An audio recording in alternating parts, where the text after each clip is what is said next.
Next up, let's think about the equation of lines.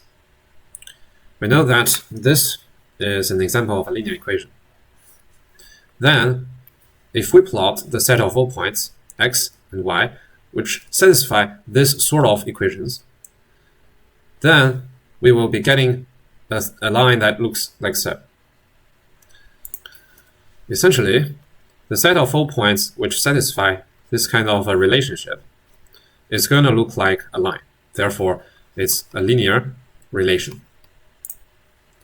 Let us now look at the most simple, the most basic linear equation, which is y equals to mx.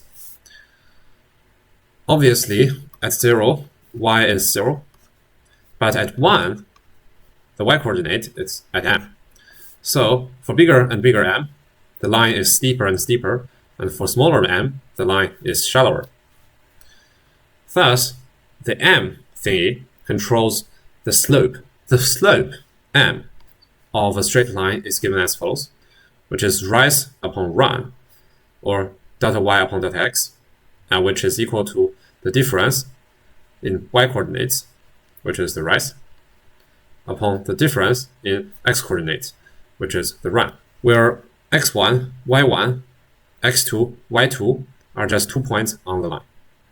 As a remark, this definition works for any line, even if it's shifted, and it works for any 2 points on the line, because by symmetry we can always exchange x1 with x2 and y1 with y2.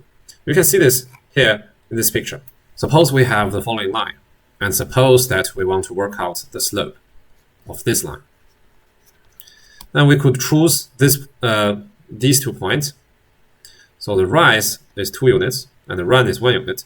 So the slope is 2, or 2 upon 1, which is 2. Note that if we chose this point as P1 and this point as P2, such that the difference would be going downward and going leftward, then the rise would be -6 and the run would be -3, such that the resultant m is -6 upon -3, which is, again, just 2.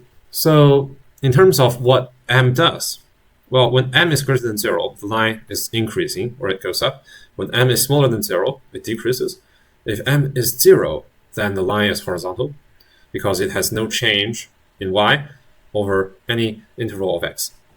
Or if m is infinite, such that the line increases infinitely fast, then m is undefined. So as an example, let us draw the following 3 lines on a axis.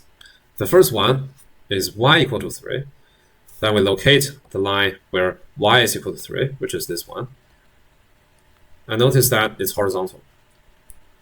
So if you see y equal to a constant, then obviously its y-coordinate is constant, so it has to be a horizontal line. Or the second one gives us x equal to 1, such that the resultant point would look something like this, which is vertical, because every point on this vertical line has the same x-coordinate being 1. And that's why if you see an x equal to something, you get exactly a vertical line. Whereas the next one, y equal to x, is really just an increasing line, like so. And the other one, y equals to -2x, goes downward, like so, at a faster pace or at a faster rate compared to this one.